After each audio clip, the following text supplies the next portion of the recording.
Instituti Kombëtar i Shëndetësisë Publike të Kosovës ka bërë të ditur se vetëm gjatë javës së fundit në vend janë regjistruar 25 raste të reja me froth. Ndërkohë, nga 16 prilli deri më 17 gusht, në nivel vende janë konfirmuar gjithsej 137 raste. Edhe pse komuna e Gjakovës aktualisht qëndron mirë me këtë problematik, kryeshefja vaksinimit në QKMF në Gjakov, Makfirete Berisha, ka ripërsëritur apelin e saj që prindërit të sigurohen që fëmijët e tyre të vaksinohen me kohë.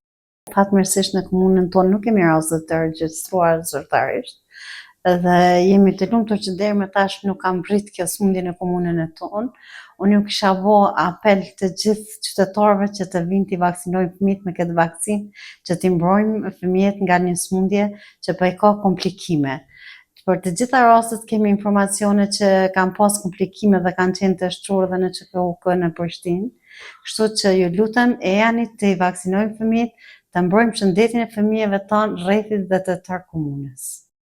Frothi konsiderohet ndër sëmundjet mundgjitëse dhe transmetohet përmes ajrit, çka bën vaksinimin një nga masat më të rëndësishme për mbrojtjen e fëmijëve dhe parandalimin e përhapjes së sëmundjes.